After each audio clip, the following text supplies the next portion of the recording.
오늘 함께 나눌 하나님의 말씀은 이사야서 64장 1절부터 4절까지의 말씀입니다. 지난 우리 봉헌 예배 때 하나님께서 스티븐 프랜시스 목사님을 통하여서 우리에게 말씀을 전해주셨던 것인데, 이걸 기반으로 해서 우리 오늘부터 한 네 주에 걸쳐서 마지막 때 부흥에 대해서 우리가 좀 살펴봐 가길 원합니다. 그래서 오늘은 부흥의 본질에 대해서 우리 이사야서 64장 1절부터 4절까지를 같이 읽고 여러 다른 말씀들을 우리가 찾아보면서 함께 나누겠습니다. 같이 읽겠습니다.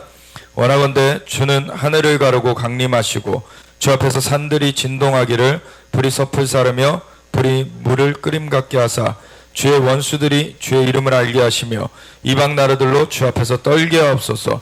주께서 강림하사 우리가 생각하지 못한 두려운 일을 행하시던 그때에 산들이 주 앞에서 진동하여 싸우니 주 외에는 자기를 앙망하는 자를 위하여 이런 일을 행한 신을 옛부터 들은 자도 없고 귀로 들은 자도 없고 눈으로 본 자도 없었나이다. 아멘. 하나님 감사합니다. 우리 가운데 주님의 말씀을 주시고 우리를 붙들어 주셔서 주님의 나라의 삶으로 우리를 인도하여 가심을 감사드립니다. 온전히 주님만 영광을 받으시고 주님의 나라가 임하시며 주님의 뜻이 하늘에서 이룬 것 같이 땅에서도 이루어지도록 우리의 삶을 사용하여 주시옵소서. 감사드리며 우리 주 예수 그리스도 예수와 마시아 이름으로 기도드렸습니다. 아멘. 우리 지난 9월 1일 저녁 7시 우리 주사랑 능력교회 봉헌 예배 때 스티븐 프랜시스 목사님이 그 메시지를 전하러 와주셨는데, 하나님 앞에 기도하실 때 하나님께서 주신 메시지가 이 이사야서 64장이었던 것입니다. 그래서 하나님께서 이것을 가지고 첫 번째는 원하건대 주는 하늘을 가르고 강림하시고, 우리 주님께서 임하신다는 것이죠. 그래서 우리 예수님은 이 땅 가운데 2000여 년 전에 와주셨고 또 십자가를 지셔서 우리의 죄를 다 대신 갚아주셨고, 그러나 죽으신 가운데서 다시 부활하셔서 살아계심을 나타내 보이시고서는 승천하셨어요. 그리고서는 너희를 고아와 같이 버려두지 아니하리라 하신 대로 성령님을 보내주셔서 우리를 인도하여 주고 계십니다. 그리고서 예수님은 다시 오실 것이죠. 예수님이 이 땅을 완전히 주님의 통치로 덮으실 날이 올 것입니다. 주님은 만왕의 왕이시여 만주의 주세요. 하나님께서 만물을 창조하셨죠. 하나님과 한 분이신 예수님, 그리고 성령님, 우리 성부 성자 성령 삼위일체 하나님이 다 창조에 역사하셨습니다. 그래서 창세기 1장 1절에 태초에 하나님이 천지를 창조하시니라 라고 시작하시고, 땅이 혼돈하고 공허하며 흑암이 깊음 위에 있더니 하나님의 신이 수면 위에 운행하시더라. 거기 성부 성자 성령 하나님이 그곳에 다 나타나시는데, 그때 하나님께서 빛이 있으라 하심에 빛이 생겼던 것이 첫 번째 이 창조의 역사인데, 거기에 빛이 있으라 말씀하시는 분은 하나님이시고 그 말씀이 예수님이시고, 그리고 성령님이 수면 위에 운행하시면서 그 역사를 이루셨어요. 삼위일체 하나님이 만물의 창조주이십니다. 만물의 창조주는 오직 유일하신 하나님 한 분뿐이세요. 오직 주님만이 만물의 창조주시고 주권자 되시는 것입니다. 근데 이 자연계를 짓기 전에 먼저 지어진 영계에서 먼저 반역이 일어났었죠. 그것은 바로 하나님의 그 보좌 앞에서 찬양을 인도하도록 지음받은 그 천사장 중에 하나였던 루시퍼가 반역을 한 것입니다. 루시퍼가 하나님과 자신이 견주어 보겠다, 자신이 하나님께로 돌려지는 그 영광을, 그 찬양을 인도하던 자였는데, 그것을 자기가 받길 원했고 하나님을 자신이 밀어내길 원했습니다. 그렇지만 창조주는 하나님 한 분뿐이십니다. 사탄도 피조물 중에 하나죠. 근데 그 피조물 중에 하나인 사탄이 아무리 빛이 났어도 그것은 자기 자신의 빛이 아니었어요. 사실 사탄도 굉장히 그 타락하기 전에 빛나는 존재였고 아주 아름다운 존재였다는 것을 우리가 이사야서에 보면은 알 수가 있어요. 그렇게 아름답고 광명의 그러한 존재이더니 어찌하여서 타락하였는고. 그 빛은 그 빛의 원천이신 하나님께로부터 나온 것을 반사하는 것이었죠. 그것을 표출해내는 것이었어요. 그래서 우리가 이 생명을 얻었을 때에도 우리의 생명은 사실은 하나님의 생명, 그 생명의 근원이 되시는 하나님으로부터 온 그 생명이 우리 안에서 역사하는 것, 그것이었던 것을 우리가 잊으면 안 되는데 사탄이 먼저 그것을 잊었었죠. 그래서 사탄은 하나님께로부터 그 영광이 임하는 것이고 하나님께로부터 그 빛이, 그 하나님의 그 광채가 자신한테 비춰져서 자기가 빛나는 것임을 망각해버렸어요. 그리고 자신이 사람들로부터 오는 어떤, 그때는 뭐 사람이라고 표현하면 안 되죠, 영적 다른 존재들로부터 오는 그런 찬송을 자기가 가로채면은 그걸로 자기가 더 빛날 줄 알았던 거죠. 그게 아니죠. 하나님으로 말미암아 그는 빛나는 존재가 되었던 거예요. 하나님 앞에 있었기 때문에, 하나님께서 그 은총을 주셨기 때문에 그 앞에서 그 영광의 빛을 그도 발할 수 있게 되었던 것이죠. 그렇다고 그 사탄이 영광을 받을 존재가 된 것이 아니었습니다. 영광을 받으실 분은 창조주 되시는 하나님 한 분뿐이십니다. 아멘. 만물을 지으신 분이 하나님 한 분이시기 때문에 그 하나님만이 영광을 받기 합당하십니다. 다른 모든 것들은 피조물들이죠. 근데 하나님은 은혜를 베풀어 주사 피조물들에게 자신에게 가까이 나오게 하시고 그 은혜를 입게 하셔서 하나님의 영광을 맛보게 하시고 하나님의 은총을 맛보게 하셔서 그 하나님의 선하심을 맛보아 알아가도록 하셨어요. 그래서 천사들도 그것을 찬양하면서 나아가는데 어느 날 그 사두성 교사님이 기도하다가 이 천상의 예배 가운데로 하나님의 인도하심을 받았는데 그때 보았던 것 중에 하나가, 여러 차례 그렇게 천상을 방문하셨죠. 근데 한 번은 이런 적이 있었던 것입니다. 천사들이 하나님 앞에 이렇게 찬양을 하죠. 예수님께 이렇게 찬양을 드립니다.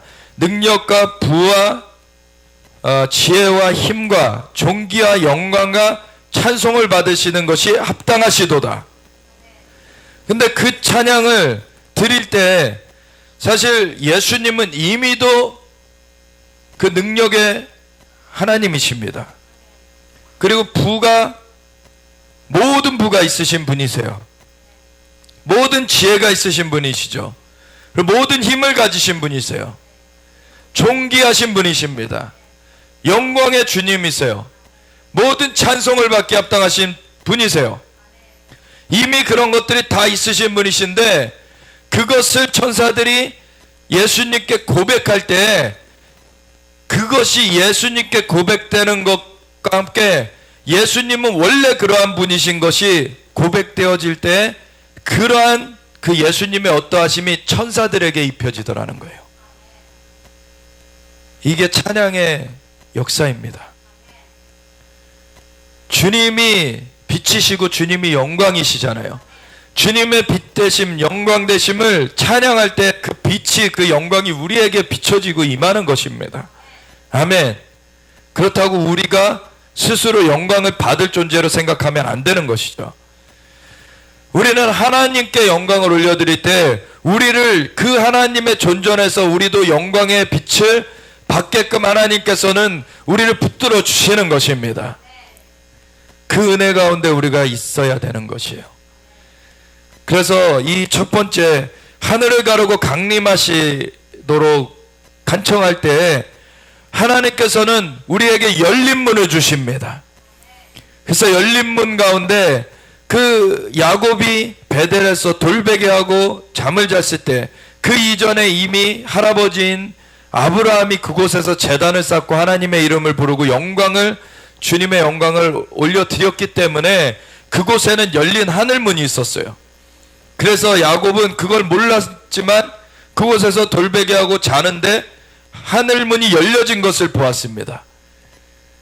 그래서 하늘로부터 사닥다리가 있어서 천사들이 오르락 내리락 하는 걸 보면서 꿈에서 깬 야곱이 이곳은 하나님의 집이로다 라고 베델이라고 그곳을 이름하였던 것이죠. 하나님 앞에 영광을 올려드린 그 할아버지 아브라함의 일로 말미암아 그곳에 열린 하늘문이 있었던 거예요. 이곳에서 하나님께서 하나님 앞에 드려지는 기도를 받으시고 하나님 앞에 그 열린 문으로 하나님께서 인도하여 주시겠다는 것입니다. 아멘. 그래서 이제는 하나님께서 이러한 주님의 큰 은총 가운데 우리를 붙드셔서 우리 함께하게 하실 때 우리가 하나님 앞에 영광을 올려드리고 하나님 앞에 기도를 올려드리면서 나아가는 것을 우리가 얼마나 할 것이냐의 문제인 거예요. 이제 하나님께서 이것을 너무나 바라시고 하나님께서는 우리가 하나님과 함께하는 것보다도 더 놀랍도록 우리랑 함께하길 원하십니다. 근데 우리가 그분을 찾지 않을 때 우리가 아직 그분으로 이 삶이 조정되어져 가지 않을 때에는 우리한테 그분이 그냥 나타나시면 그분은 너무 거룩하신 분이시기 때문에 어둠이 조금도 없으신 분이시기 때문에 우리의 어두운 부분들을 도말하실 수뿐이 없어요. 그러면 우리의 어두운 부분들이 도말될 때 우리의 목숨이 끊어질 수 있는 것입니다. 그래서 우리가 하나님 앞에 돌이켜서 정말 예수님이 우리의 죄를 대신하여서 십자가에서 못 박혀 돌아가시면서 자신의 피로써 모든 죄의 대가를 갚아주셨다는 것, 그것을 온전히 의지하고 나아가야 되는 것입니다. 오직 그것만이 우리의 죄를 덮어 씻어낼 수가 있는 것이죠. 그래서 우리는 세상을 향하던 그 시선에서 돌이켜서 하나님을 향해 이제는 예수님으로 말미암아 그 길이 열려졌음을, 예수님께서 우리의 죄를 대신하였기 때문에, 대신 갚아주셨기 때문에 누구든지 예수의 이름을 부르는 자는 구원을 얻으리로다. 주를 믿으라, 주 예수를 믿으라, 그리하면 너와 내 집이 구원을 얻으리라. 그 사람에게 그 문이 열려지고요, 그 사람을 통하여서 그 집의 문이 열려지는 일이 이어지게 됩니다. 아멘. 고넬료가 하나님 앞에 그 구제와 기도가 상달되어졌고, 그는 이방인이었지만 그 이탈리아죠. 이달리아 백부장이었어요. 근데 가이사랴라고 하는 그 이스라엘 지경 안에 그 로마 진영이 있었는데, 군영이 있었는데, 그때 그 가이사랴에 있던 백부장으로서 이는 이스라엘의 하나님을 믿었어요. 그래서 이스라엘의 하나님 앞에 정말 기도하면서, 그리고 정말 구제하면서 하나님을 섬기는 것을 정말 열심으로 나아갔을 때, 이는 이방인이었음에도 천사의 방문을 받아서 저 피장 시몬의 집에 있는 그 베드로를 청하여서 오게 하라 라고 인도함을 받게 됩니다. 구원은 유대인에게서 남이라. 사실 유대인에게서 예수님이 제자들을 선택하셨고, 그 유대인들 가운데 기다리고 있던 자들에게 승천하신 예수님이 성령님을 부어주셔서 성령님을 처음 받은 사람들이 다 유대인들이었죠. 그런데 이방인 중에서 이렇게 하나님을 섬기면서 나아간 자에게 하나님께서는 그를 보셨고 그에게 천사를 보내서 이 베드로를 청하여서 복음을 듣게끔 하십니다. 주 예수를 믿으라, 그리하면 너와 내 집이 구원을 얻으리로다. 아멘. 하나님을 섬겼지만 사실 자신이 하나님 앞에 그 은총을 입었지만 아직 예수님으로 말미암아 그 죄값이 사해지기 전에는 하나님 앞에 설 수는 없었어요. 하나님은 천사를 먼저 보내서 그 길을 인도해 주셔서 이가 예수님을 영접하도록 베드로를 보내주셔서 그 복음을 듣게 하셨죠. 그래서 예수님을 영접했을 때 이 가족 전체가 구원을 얻게 되었습니다. 성령님을 처음 받았던 유대인들 공동체에서 일어났던 사건과 같이 그들이 다른 방언으로 말하기를 시작했어요. 성령님이 그 앉은 집에 또 가득하게 되셨고, 그리고 그들한테 임하셔서 그들을 다른 방언으로 말하게 하시는 증표가 일어나니까 베드로가 이것이 우리와 똑같이 이 증표가 일어나는데 내가 어찌 침례를 줌을 그 말이요. 침례를 줍니다. 이방인 첫 성도가 생겨나게 된 것이죠. 하나님은 유대인이나 이방인이나 차별 없이 구원하십니다. 그렇지만 먼저는 유대인에게요, 다음에는 헬라인에게로다. 하나님께서는 유대인에게서 먼저 그 구원의 역사를 시작하셨어요. 그리고 그것을 하나님께서는 끊어내시고 이방인으로 가신 것이 아니라 유대인으로 시작하신 것에 이방인이 접붙여지게 하셨습니다. 아멘. 그래서 에베소서 2장의 말씀대로 우리를 한 세 사람으로 부르셨어요. 그래서 하나님 앞에 함께 나아감을 얻게 하려 함이라. 우리가 함께 하나님께 나아감을 얻게 되었습니다. 이제 예수님으로 말미암아 그 열린 하늘문으로 하나님 앞에 함께 나아가게 되었어요. 그래서 우리는 예수님의 보혈의 공로를 힘입어서 하나님 앞에 서게 된 자들입니다. 예수님과 함께 살리심을 받았고 함께 하늘에 안침바 되어졌다라고 말하고 있어요. 우리 하나님의 은총 가운데 우리가 붙들림을 받게 되었습니다. 그래서 우리가 그 주님을 얼마나 추구하며 이제는 그 길을 갈 것인지가 남은 거예요. 이제는 우리는 그 하나님께서 열어놓으신 길로 너희가 하나님을 가까이 하라. 그러면 너희를 가까이 하시리라. 하나님은 우리를 너무나 가까이 하길 원하시는데 우리가 하나님 앞에 우리의 삶을 조정하면서 나아가는 만큼 주님께서 우리를 가까이 대면하실 수가 있어요. 하나님은 이걸 너무나 원하시는 겁니다. 너희가 나를 찾고 찾으면 만나리라. 우리에게 그 길이 열려져 있습니다. 천국은 침노를 당하나니 침노하는 자는 빼앗느니라. 천국문은 열려졌다라고 하셨어요. 왜냐하면 예수님이 와주셨거든요. 그분이 길이요 진리요 생명 되신 분이시기 때문에 그분으로 말미암아 열려져 있습니다. 그래서 이제는 이곳에서 하나님 앞에 그 열린 문으로서 나아가면서 하나님을 찬양하면서 하나님 앞에 기도하면서 하나님 앞에 영광을 올려드리면서 나아갈 때 주님께서 강림하십니다. 주님이 영광으로 임하십니다. 아멘. 이미 한 달 전에 하나님께서 이곳에 철야 기도할 때 하나님이 자그만 그 구름을 보여주셨었습니다. 그러면서 이곳에 하나님께서 이제는 작고 옅은 구름이지만 이것이 기도하면 기도할수록 더 짙어지고 커지면서 이것을 덮을 것을 알게 하셨어요. 그 한 달 후가 지난 그 시점에 하나님께서 봉헌 예배를 드릴 때 이 스티븐 프랜시스 목사님을 통하여서 하나님 확증의 말씀을 주셨습니다. 그래서 이곳 가운데 하나님께서 열린 하늘문으로 하나님의 임재가 이곳 가운데 더하여져 갈 것을 주님께서는 말씀해 주셨습니다.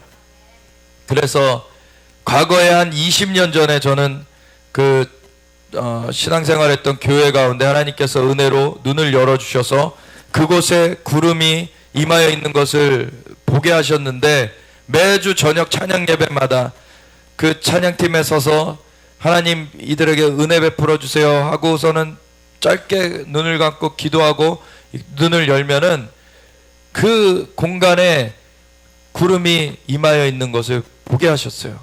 그래서 한 7, 8개월을 보게 하셨었는데 한 달 전에 이곳에서 그 구름이 다시 보여지는 것을 하나님께서 주시면서 그때 일을 생각나게 하셨어요. 그때 그 교회는 20년 동안을 쌓았던 것입니다. 그렇지만 그 20년을 사실은 하나님 앞에 어떻게 상호 반응하면서 하나님 앞에 그 영적인 그 인도하심을 받으면서 나아가는지를 잘 모르던 교회예요. 그럼에도 하나님 앞에 찬양을 올려드릴 때 그만큼 하나님의 영광의 임재가 그곳 가운데 쌓였던 것입니다. 근데 하나님 앞에 이것을 알면서 정말 그 인도하심을 세밀하게 받으면서 나아갈 때에는 짧은 기간에도 하나님의 영광이 강력하게 임하도록 쌓일 수 있다는 것입니다. 아멘. 이곳에 들어온 지 이제 7개월 됐습니다. 근데 하나님께서 정말 그 영광의 구름을 보여주기 시작하셨어요. 그래서 이제는 그 영광의 구름이 짙어지고 정말 커진다는 것을 알게 하셨고, 그것을 스티븐 프랜시스 목사님을 보내셔서 확증을 주신 것입니다. 그래서 이곳 가운데 그 봉헌 예배 후에 기도한 지난 금요철야 때에는 진짜 찬양하는데 다른 거예요. 이곳에 정말 열린 하늘문이 있는 것들을 그대로 찬양하면서 바로 경험하면서 나아가게 되었습니다. 그러면서 이곳 가운데 하나님께서 창고를 열어서 막 하늘로부터 무기도 공급해 주시고 여러 가지 공급들을 주시려는 것을 우리가 보았는데, 하나님께서 지금 새로운 단계로 우리를 인도하여 주고 계십니다. 아멘. 그럴 때 이 하늘을 가르고 주님께서 임하시는 것, 이것이 가장 중요한 첫 번째 우리의 그 간구가 되어져야 됩니다. 다른 무엇을 구하기 앞서서 주님을 구하는 것이죠. 주님께서 임하시면은 주님께서 창조주십니다. 주님께서 만물의 주권자세요. 역사를 주관하시는 분이십니다. 주님으로 말미암아 모든 일들이 가능하게 됩니다. 아멘. 그리고 두 번째는 불이 섭을 사른다. 그래서 불의 집이 될 것이다. 이곳 가운데 하나님의 불의 역사.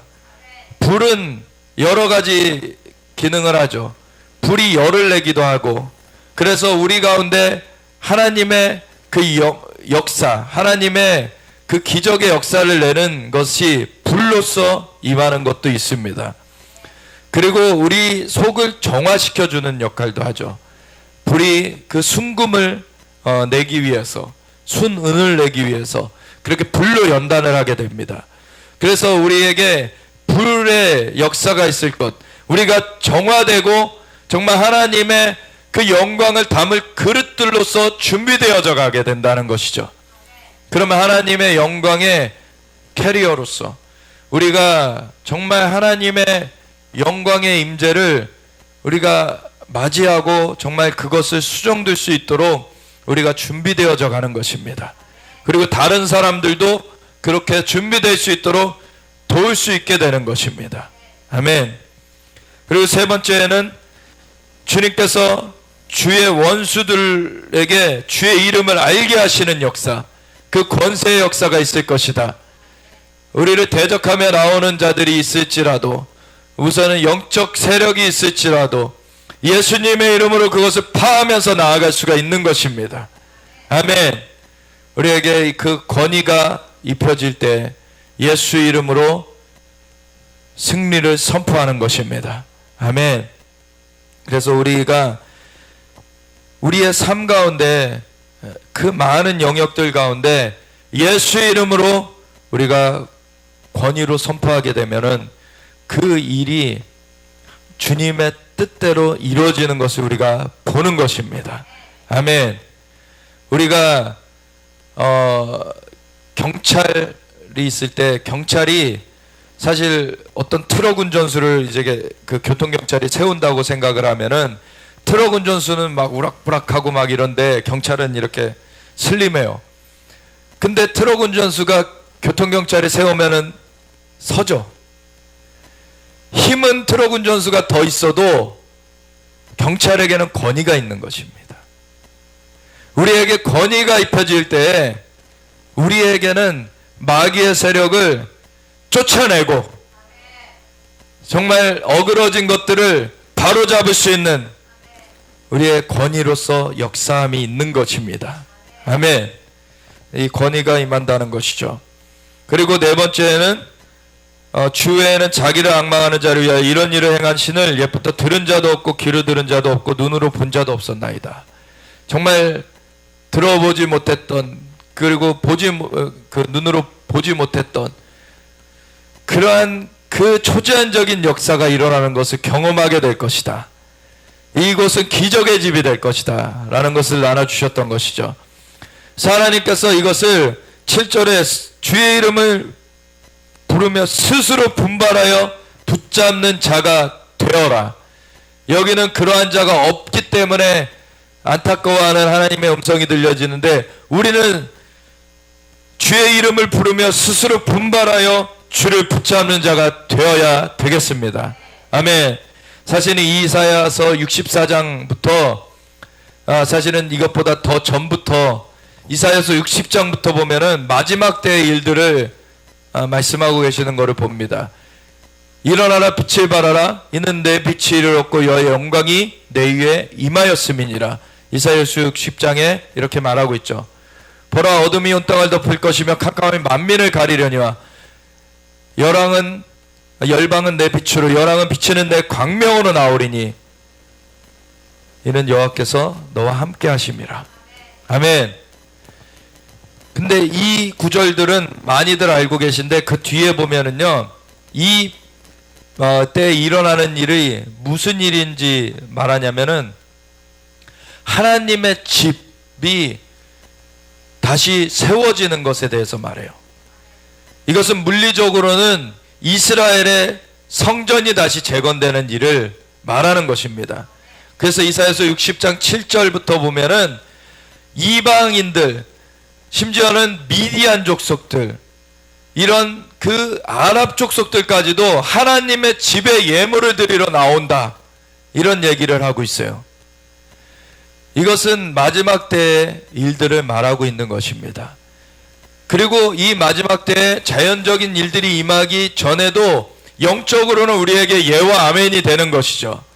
영적으로는 우리에게 하나님의 임하심이, 성령님의 임하심이 이미 임하였어요. 그래서 우리는 빛을 발할 수 있는 것입니다. 주님의 빛을 발하고 주님의 영광이 임하는 것입니다. 아멘. 그래서 그러한 것이 영적으로는 이미 임하였지만 자연적으로 그것이 완성되는 것을 보는 것은 성전의 재건에 대해서 말하는 것을 우리가 거기서 볼 수가 있어요. 그때 아랍 족속들까지도 주님께 제물을 드리러 나온다, 여호와의 집에 제물을 드리러 나온다라는 것을 거기서 말하고 있습니다. 그러면서 이 마지막 때의 일들이 이사야서 61장에는 주 여호와의 신이 내게 임하셨으니 내게 기름을 부으사 나로 가난한 자들에게 복음을 전하게 하려 하심이라. 예수님의 그 사명 선언문이 거기 나오죠. 그래서 누가복음 4장에 보면은 나사렛 회당에 가서 이 글을 펼쳐서 예수님이 읽으시고 오늘날 이 말씀이 너희 귀에 응하였느니라. 아멘. 예수님으로 말미암아 이 역사가 임하였습니다. 그래서 이 기름 부음이 임할 때 무슨 일이 일어난다고 되어 있습니까? 마음이 상한 자를 고치시며 포로낸 자에게 자유를, 눌린 자에게 노임을 선포하며 주의 은혜와 신원의 날을 전파하게 하려 하심이라. 근데 예수님께서는 누가복음 4장에 보면은 신원의 날은 인용 안 하셨어요. 거기서 예수님은 은혜의 해까지만 읽으셨습니다. 왜냐하면은 신원의 날은 예수님의 재림의 날이에요. 예수님이 초림하셨을 때는 은혜의 날을 풀어주시기 위해서 오셨습니다. 근데 신원의 날은 옵니다. 예수님 다시 오시죠. 그날이 오기 전에 이 은혜의 날을 헛되이 보내면 안 되는 것이죠. 이때에는 주님의 기름 부음이 풀어져요. 여호와의 신이 임하여 있어요. 그리고 주님께서 기름 부으시고 오직 성령이 너에게 마시면 너희가 권능을 받고 예루살렘과 온 유다 사마리아와 땅끝까지 이르러 내 증인이 되리라. 성령님이 우리에게 임하시고 권능을 받겠다. 그 기름 부음을 입겠다는 거예요. 그래서 우리가 성령님의 임하심을 받은 자들로서 이 성령님의 인도하신 가운데 권능으로 덧입혀지기를 사모해야 됩니다. 아멘. 그래서 이 일을 하나님께서 이 때 풀어주시는데, 이것이 마지막 때를 향하여 갈수록, 예수님의 다시 오심을 향하여 갈수록 이 마지막 시즌 가운데 강력하게 이 모든 것들이 완성되는 시즌이 옵니다. 아멘. 예수님께서는 이미 그 문을 열어놓으셨어요. 그리고 예수님의 다시 오심을 앞두고 완성되게 하십니다. 이사야서 62장에는 그래서 너희는 시온의 의가 빛같이 예루살렘의 구원이 횃불같이 나타나도록 기도하라라고 말씀하세요. 예루살렘은 세워 찬송을 받으시기까지 하나님으로 쉬지 못하시게 하라. 파수꾼들아, 너희는 이 역할을 감당해라. 그래서 우리가 기도하면서 나아가야 되는 것입니다. 그럴 때 예수님이 임하셔서 주님께서 보스라로부터 오시는 얘기가 63장에 나오는데, 그것은 보스라는 오늘날의 그 요르단 쪽입니다. 그래서 이스라엘의 동남쪽인데, 마지막 때에 이스라엘 백성들 중에서도 그 적그리스도를 피하여서 광야로 가는 일이 있겠다고 하셨죠. 그 광야가 페트라 쪽, 그 아래쪽인데, 페트라라는 곳이 많이들 오늘날의 크리스천들이 그 페트라에 가보면은 그 협곡이에요, 완전. 그래서 천연 요새입니다. 그 협곡 안에 그 과거에 어떤 그 문명에서 그 신전을 세워놨는데, 신전을 깎아놨어요, 막 그 협곡 안에. 근데 그것이 지금은 이제 신전으로 쓰이진 않습니다. 근데 그곳 가운데 이제 관광지로서 그 사람들이 가게 되는데, 오늘날에는 그 신전 말고도 이렇게 마을들이, 과거에 그런 있었던 마을들이 그 관광지로 개발되어서 있는데, 그런 곳곳에다가 크리스천들이 성경을 숨겨놨어요. 왜냐하면 마지막 때에 이스라엘 유대인들이 예수님을 이미 믿어서 14만 4천으로 하나님의 종들로서 인침받고 활동하는 사람들, 그 사람들은 성전에서 두 증인과 함께 경배하는 자들로 나와 있습니다. 이 14만 4천은 유대인들을 말하는 거예요. 이스라엘 백성들 중에서 각 집바닥 12,000명씩 14만 4천이다. 근데 구원 얻을 총수를 말한 게 아니라 하나님의 종으로 마지막 때에 역할을 감당하도록 하나님께서 14만 4천의 유대인들을 세우시는 일이 있을 거다라고 말씀하신 거예요. 그리고 열방에선 또 허다한 흰옷 입은 사람들이 있을 것을 또한 말씀하십니다. 그래서 마지막 때 우리 사명을 받은 자들로서 우리도 14만 4천의 유대인들처럼 또 열방의 허다한 증인으로 일어서는 사람들이 되어져야 되겠습니다. 아멘. 그러한 사람들로 말미암아 마지막 때 구원의 역사가 강력하게 풀어져 가는 거예요. 하나님의 영광의 빛이 비춰지고 그 기름 부음이 강력하게 역사하시면서 우리를 통하여서 하나님의 그 구원의 역사를 펼치십니다. 그때 공중의 권세 잡은 세력들을 또한 쫓아내게 되죠. 근데 그 유대인들 중에서는 14만 4천의 하나님의 종들 말고는 인침을 받지 못한 사람들은 광야로 피신하게 돼요. 그것이 계시록 12장에 나오죠. 그 사람들을 위하여서 미리 그 성경책을 갖다 놓은 것들이 있어요. 그리고 그 페트라보다 더 남쪽으로 가면은 보스라라고 있습니다. 근데 이사야서 63장에는 예수님이 보스라로부터 오실 것인데 대적들을 섬멸하기 때문에 그 흰옷이 피가 튀어가지고 붉어졌다는 얘기가 나와요. 예수님께서 다시 오실 때 공중에 먼저 임하십니다. 근데 대적들을 섬멸하시면서 이 땅에 발을 디디실 것이죠. 그럴 때 그 보스라로, 그 광야로 피난했던 유대인들이 돌이키는 일이 먼저 있을 것입니다. 스가랴서 12, 13장의 말씀처럼 그들이 그 찌른바된 그를 바라보고 통곡하기를 장자를 위하여 애통하듯 하리로다. 아멘. 예수님을 이미 영접한 자들은 성전에 남아있게 되잖아요. 영접하지 않은 사람들이 광야로 쫓겨나가야 되는데 그들이 3년 반을 거기서 지내면서 말씀을 다시 깨닫게 돼요.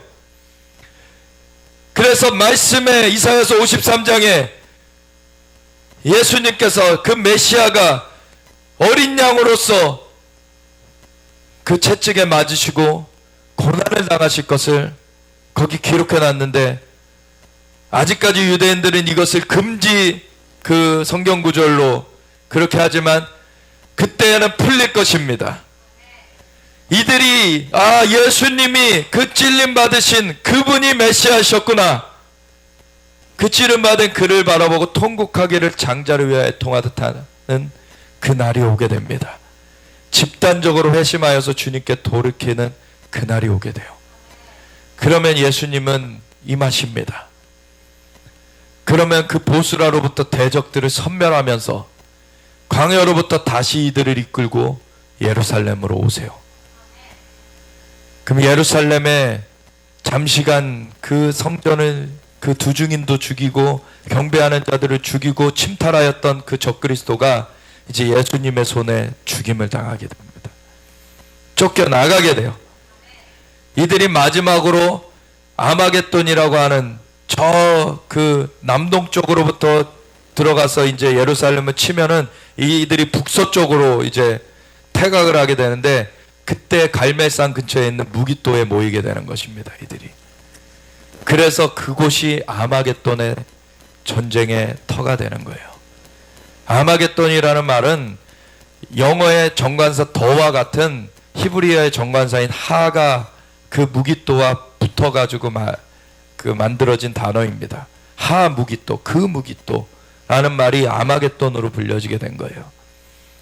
그 무깃도에서 이 용과 짐승과 거짓 선지자의 입에서 더러운 그 개구리의 영이 나가서 천하 만국을 모아가지고 마지막 전쟁을 펼치려고 하는데 예수님께서 멸하시죠.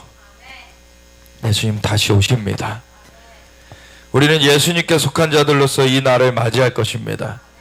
그래서 그 다음에 나오는 구절이 사실 이 이사야서 64장이에요.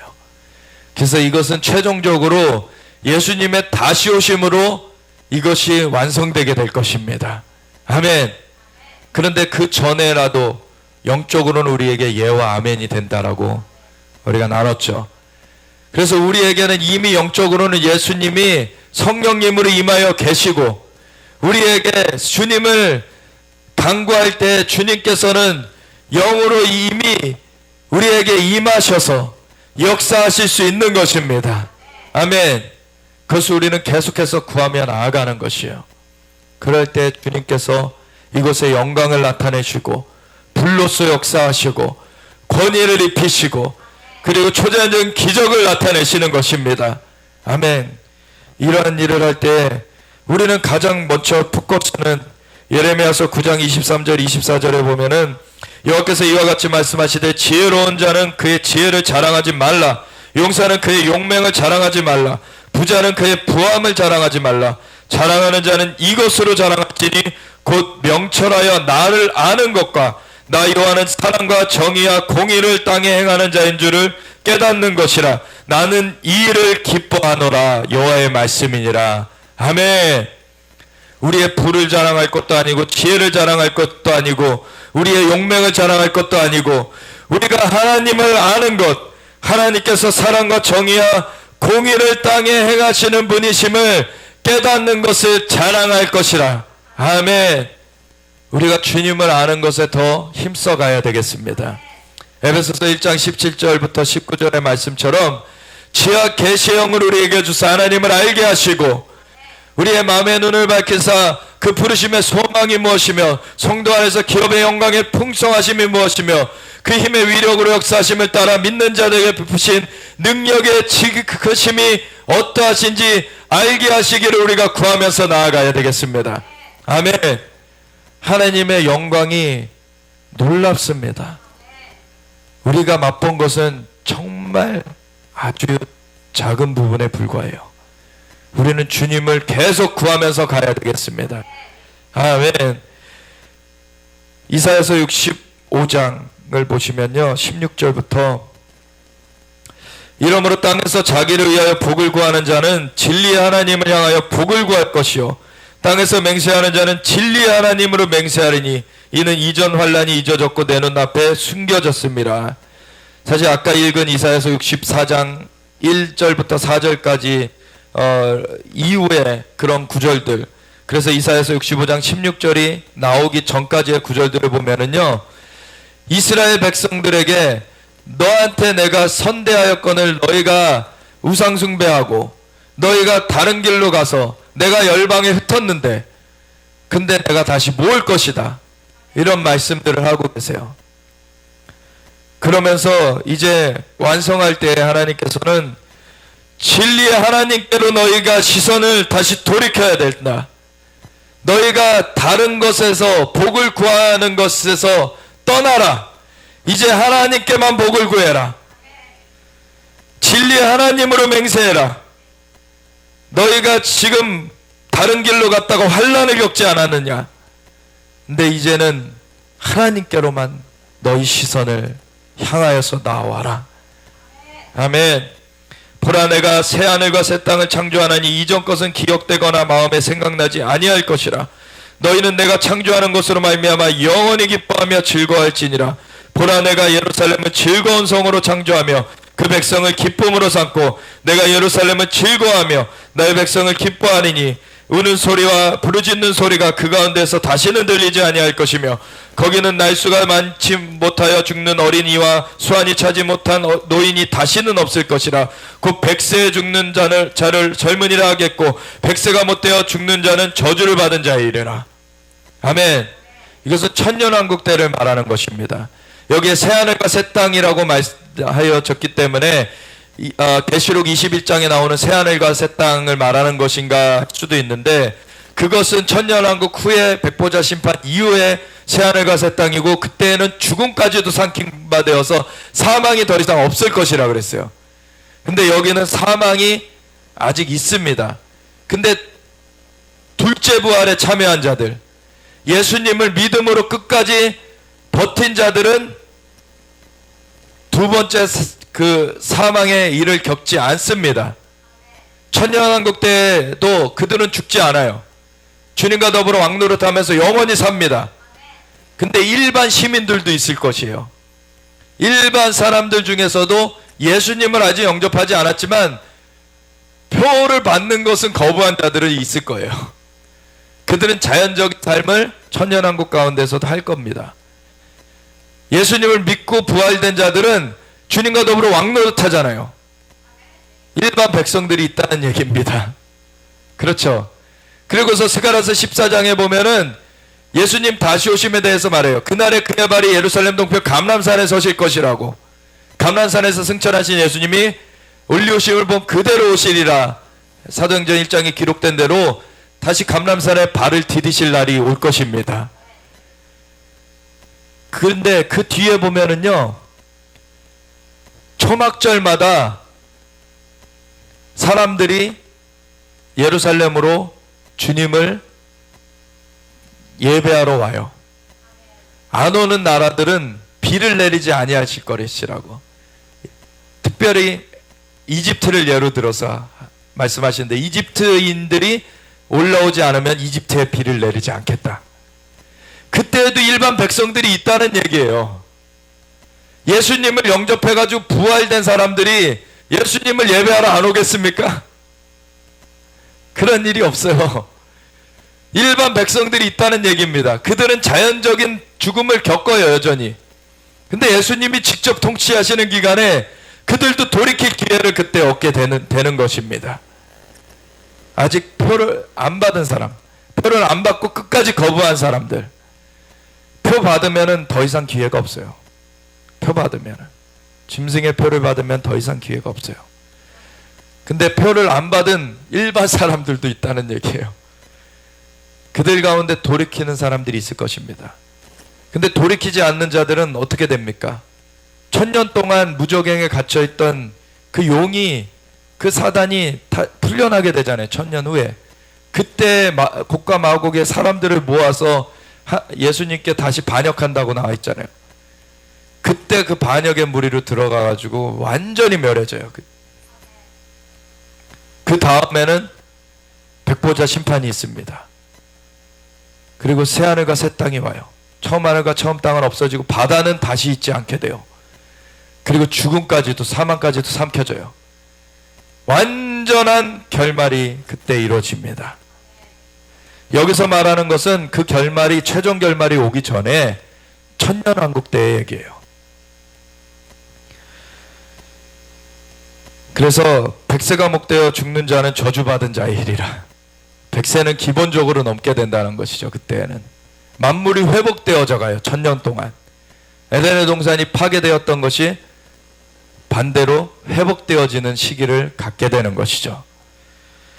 그들이 가옥을 건축하고 그 안에 살겠고 포도나무를 심고 열매를 먹을 것이며 그들이 건축한 데에 타인이 살지 아니할 것이며 그들이 심은 것을 타인이 먹지 아니하리니 이는 내 백성의 수완이 나무의 수완과 같겠고 내가 택한 자가 그 손으로 일한 것을 길이 누릴 것이며 그들의 수고가 헛되지 않겠고 그들이 생산한 것이 재난을 당하지 아니하리니 그들은 여호와의 복된 자의 자손이요 그들의 후손도 그들과 같을 것임이라. 그들이 부르기 전에 내가 응답하겠고 그들이 말을 마치기 전에 내가 들을 것이며 이리와 어린 양이 함께 먹을 것이며 사자가 소처럼 짚을 먹을 것이며 뱀은 흙을 양식으로 삼을 것이니 나의 성산에서는 해함도 없겠고 상함도 없으리라. 여호와께서 말씀하시니라. 아멘. 에덴의 동산이 먼저 있었을 때에는, 죄가 오기 전에는 해함이 없었어요. 상함이 없었어요. 그것이 다시 회복되는 것입니다. 아멘. 그래서 이 다음에 이사야서 66장을 보시면요, 하나님께서 겸비한 자들을 붙드시겠다고 하세요. 하나님께서 겸비한 자들을 붙드실 것이다. 우리가 그러한 자들로서 주님 앞에 서길 원합니다. 아멘. 이것은 주님의 다시 오시는 날까지를 다 말해주고 있는 거예요. 우리가 어떻게 나아가야 되느냐. 우리는 주님의 얼굴을 구해야 됩니다. 주님의 은혜 가운데 감사함으로 나아가야 됩니다. 주님을 찬송하면서 온전히 주님께 영광 돌리면서 나아가야 돼요. 주님께서 임하시기를 주님을 간구하면서 나아가야 됩니다. 그럴 때 주님께서 불로 역사하시고 주님의 영광이 임하셔서 불로 역사하시고 주님의 권위를 입혀주시고 주님의 초자연적인 기적으로 역사하시는 것입니다. 아멘. 그런 일을 우리 가운데 풀어주시는 것입니다. 근데 누가복음 19장 41절부터 보시면요, 예수님께서 성전에, 예수님께서 그 성전 가운데, 그 주님께서는 이 성 안에서 그 십자가를 지시기 위해서 나귀를 타고 입성하실 때 감람산 중턱에서 그 건너편에 그 성전산을 바라보시면서 우세요. 가까이 오사 성을 보시고 우시며 이르시되 너도 오늘 평화에 관한 일을 알았더라면 좋을 뻔하였거니와 지금 내 눈에 숨겨졌도다. 사실은 이스라엘에게는 2000년 전에는 숨겨져 있었어요. 그래서 그들 가운데 제자들을 선택하셨지만 일반 그 이스라엘 백성들 가운데는 사실 그 주님에 대한 것이 숨겨져 있었어요. 왜냐하면 그걸로 말미암아 이방에게로 이 복음이 펼쳐져 가게끔 하셨던 것이죠. 그런데 이스라엘을 끊어내시려고 이것을 행하신 것이 아니셨죠. 이스라엘을 회복하시겠다고 하셨고 그걸로 마무리하실 거라고 하셨어요. 근데 이때에는 날이 이를지라 내 원수들이 토둔을 쌓고 너를 둘러 사면으로 가두고 또 너와 및 그 가운데 있는 내 자식들을 땅에 메어치며 돌 하나도 돌 위에 남기지 아니하리니. 이런 환난을 겪어야 되는데, 왜냐하면 이는 내가 보살핌 받는 날을 알지 못함이니라. 보살핌 받는 날이라고 나와 있는 것이 영어로는 time of visitation이라고 나와 있습니다. 주님의 방문의 때를 알지 못했기 때문이다. 주님이 임하셨는데 주님을 붙들지 못한 거예요. 근데 말씀드렸듯이 이스라엘이 끊어진 일이 아닙니다. 이거는 이스라엘의 일반 백성들에 대해서 말한 거예요. 이스라엘의 그때 종교 지도자들에 대해서 말한 것이고, 정치 지도자들에 대해서 말한 것이고, 근데 이스라엘 백성 가운데 첫 제자들을 부르셨고 사도들을 부르셨고, 나중에 성령님이 처음 임하신 것도 이스라엘 백성들 중에서 임한 것입니다. 그리고 그들이 첫 전도자들이요 순교자들이 되었습니다. 그래서 우리는 이스라엘의 빚진 자들이에요. 사실 유대인들에게 빚진 자들이에요. 그때 이스라엘이라는 나라는 흩어졌어야 됐어요. 이방에 복음이 전파되는 일을 위하여서. 근데 그때 그것을 이루시기 위해서 이스라엘 백성들의 눈을 가려 두셨다는 거예요. 제자들 말고 그 일반 백성들의 눈을. 그래서 이 일을 모르게 하셨어요. 어떻게 보면 예수님이 방문하신 것을, 메시아가 하나님과 한 분이신 그분이 방문하신 것을 이스라엘 일반 백성들이 모르게 하셨어요. 왜? 열방으로 이것이 예수님의 부활 이후에 승천하셔서 성령님을 부어주신 다음에 열방으로 퍼져나가야 됐기 때문에 이스라엘 안에 있지 않아야 됐던 것이죠.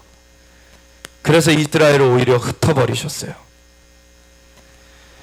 근데 이것이 보살핌 받는 날을 알지 못하였기 때문이다. 방문의 때를 알지 못하였기 때문이다.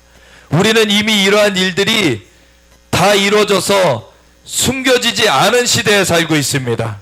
아멘. 이미 성령님이 임하셨어요. 우리의 눈에는 숨겨져 있지 않습니다. 그러면 우리는 주님의 방문의 때를 알아야 돼요. 주님의 방문의 그 날들을 알아야 돼요. 우리가 예수님 다시 오실 그 때를 알겠다는 얘기는 아닙니다. 그때와 시기는 아무도 모른다 그러셨어요. 그렇지만 그 시즌은 알아야 된다는 것입니다. 하늘의 징조, 그 하늘이 그 전날 붉으면은 다음날 맑겠다 하겠고, 그날 아침에 붉으면은 날씨가 굳겠다고, 너희가 청기는 분별할 줄 알면서 시대 징조는 분별할 줄 모르느냐, 이렇게 해서 책망하셨습니다. 우리가 지금 이스라엘이 다시 회복되고 있고 열방에 많은 일들이 벌어지는 것을 볼 때 이제 마지막 때인 것을 알아야 돼요. 주님이 다시 오실 날이 가까워진 줄 알아야 돼요. 이때는 다른 때보다 더 열심을 내서 주님의 얼굴을 구해야 되는 때입니다. 주님의 방문의 때. 이걸 놓치면은, 초림하셨을 때는 놓쳤어도 기회가 있었어요. 지금 재림의 때에는 놓치면 더 이상 기회가 없습니다. 우리가 주님께서 오실 때를 맞이할 수가 있어야 돼요. 그래서 이사야서 56장의 말씀대로 내 집은 만민이 기도하는 집이라. 7절부터 보시면, 6절부터 보면, 또 여호와에 연합하여 그를 섬기며 여호와의 이름을 사랑하며 그의 종이 되며 안식일을 지켜 더럽히지 아니하며 나의 언약을 굳게 지키는 이방인마다 내가 곧 그들을 나의 성산으로 인도하여 기도하는 내 집에서 그들을 기쁘게 할 것이며 그들의 번제와 희생을 나의 제단에서 기꺼이 받게 되리니 이는 내 집은 만민이 기도하는 집이라 일컬음이 될 것이라. 아멘. 이 집이 만민이 기도하는 집이 될 것임을 선포합니다. 그리고 최종적인 완성은 이스라엘의 성전이 다시 세워지면서 그곳에 하나님을 향한 예배가 온전히 드려지는 것으로 완성이 될 거예요. 아멘. 그래서 8절에 이스라엘의 쫓겨난 자를 모으시는 주 여호와가 말하노니 내가 이미 모은 백성 외에 또 모아 그에게 속하게 하리라. 아멘. 그래서 이스라엘을 회복하시는 분은 하나님이십니다. 그리고 역사적으로도 이스라엘의 회복과 함께 열방에 부흥을 주셨어요. 이스라엘이 그 유대 백성들이 고토로 귀환하자는 그러한 각성이 일어난 1800년도 후반을 지나서 1900년도 초반에 열방의 대각성 운동이 일어났습니다. 1901년에는 그 미국의 베델 신학교에서 방언말하는 그 성령의 부어짐이 다시 회복되어졌고요. 물론 그 사이에도 남아있던 자들은 있었어요. 근데 대대적으로 회복되기 시작한 것을 말하는 것입니다. 그 다음에 1904년에 웨일즈의 부흥이 일어났어요. 1906년에 아주사의 부흥이 일어났습니다. 인도에도 부흥이 일어났어요. 1907년에는 평양에 부흥이 일어났습니다. 아멘. 1948년 이스라엘 나라로 재건되니까 치유의 부흥이 열방 가운데 일어났어요. 이것이 두 가지가 같이 하나님께서 톱니바퀴가 맞물려 돌아가듯이 이루어 가시는 것을 보아야 됩니다. 1967년 예루살렘이 이스라엘의 수도로 회복되니까 열방의 지저스 무브먼트, 예수운동이 일어났어요. 예수님께로 돌아가자. 기존의 권위를 다 거부하면서 히피로서 길거리에서 살면서 마약하면서 성적으로 문란하게 나가던 그 세대가 하나님께로 돌아오기 시작했어요. 아멘. 그 하나님의 얼굴을 구하면서 나아간 그 지저스 무브먼트 때 예수님을 영접한 자들이 오늘날의 이스라엘에서도 교회 지도자들이 많이 되어 있습니다. 열방 가운데 그 지도자들이 많이 되어 있어요. 그리고 이제는 주님의 성전이 이스라엘에 회복될 날이 옵니다. 그것이 적그리스도에 의해서 잠깐 침탈된다고 적그리스도를 위해서 지어지는 전이 아니에요. 주님의 전입니다. 아멘. 잠깐 침탈하는 그 적그리스도는 물리침을 당할 것이에요. 아멘. 그래서 우리가 주님의 집을 세워가야 됩니다. 우리가 이곳 가운데 성령님의 그 임하심을 받은 자들이 모여서 같이 기도하면서 주님의 얼굴을 구할 때 주님께서는 임하시는 것입니다. 주님께서 그 기도를 들으시고 임하시는 것이에요. 그래서 이사야서 24장으로 마무리를 하겠는데, 땅과 거기에 충만한 것과 세계와 그 가운데 사는 자들은 다 여호와의 것이로다. 여호와께서 그 터를 바다 위에 세우시며 강들 위에 건설하셨도다. 하나님만이 창조주십니다. 아멘. 여호와의 산에 오를 자가 누구며 그의 거룩한 곳에 설 자가 누구인가? 곧 손이 깨끗하며 마음이 청결하며 뜻을 허탄한 데에 두지 아니하며 거짓 맹세하지 아니하는 자로다. 그는 여호와께 복을 받고 구원의 하나님께 의를 얻으리니 이는 여호와를 찾는 족속이요 야곱의 하나님의 얼굴을 구하는 자로다. 아멘. 하나님께서는 거룩한 산에 거하시는 분이십니다. 근데 우리를 가까이 하길 원하세요.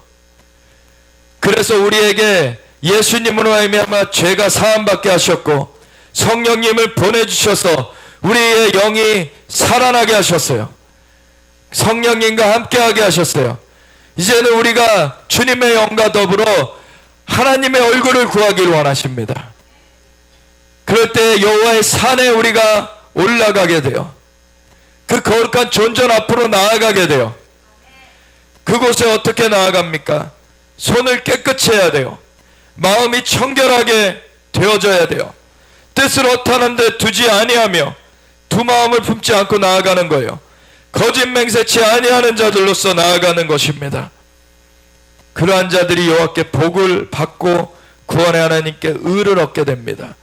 그러면 주님의 형상이 우리 가운데 더욱 우리 가운데 채워져 가는 것이에요. 고린도서 3장 16절부터의 말씀처럼 우리가 언제든지 주께로 돌아가면 우리의 수건이 벗겨지리라. 주의 영이 계신 곳에는 자유함이 있느니라. 우리가 수건을 벗은 얼굴로 주의 영광을 보매 그 형상으로 화하여 영광에서 영광에 이르니 이는 주의 영으로 말미암음이니라. 아멘. 성령께서 우리를 도와주십니다. 인도하여 주십니다. 이 거룩한 곳에 올라가도록 지금 인도하여 가고 계시는 거예요. 그것 가운데 우리의 마음을 두고 우리가 점차 주님의 얼굴을 구하면서 우리의 이 길을 나아가야 되는 것입니다. 이는 여호와를 찾는 족속이요 야곱의 하나님의 얼굴을 구하는 자로다. 아멘. 부흥은 이러한 자들로 말미암아 임합니다. 부흥은 이렇게 주님의 얼굴을 구하면서 나아갈 때 주님의 얼굴을 배웠고서 주님의 얼굴빛이 비춰지는, 그래서 주님의 영광이 임하는 것이 부흥으로서 나타나게 되는 것입니다. 아멘. 그래서 7절부터 문들아 너희 머리를 들지어다. 영원한 문들아 들릴지어다. 영광의 왕이 들어가시리로다. 아멘.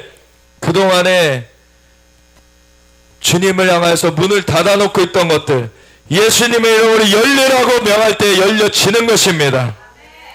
하나님의 얼굴을 본 자들이 선포할 때 이 일이 일어나는 거예요. 영광의 왕이 누구시냐? 강하고 능한 여호와시요 전쟁에 능한 여호와시로다. 문들아 너의 머리를 듣지어다. 영원한 문들아 들릴지어다. 영광의 왕이 들어가시리로다. 영광의 왕이 누구시냐? 만군의 여호와께서 곧 영광의 왕이시로다. 아멘. 부흥이라는 것은 주님께서 방문하시는, 주님께서 임하시는 그 길을 준비할 때 임하는 것입니다. 주님의 방문의 때를 맞이하는 것입니다. 우리가 주님이 임하실 수 있도록 우리가 만민이 기도하는 집으로서 함께 나아가게 될 때 주님은 하늘을 가르고 강림하시옵소서. 주님의 임재와 영광이 나타나게 됩니다. 불이 섭을 사르듯이 불로써 주님이 역사하십니다. 주님의 그 영광의 그 권위가 그 악한 자들에게 나타나게 됩니다.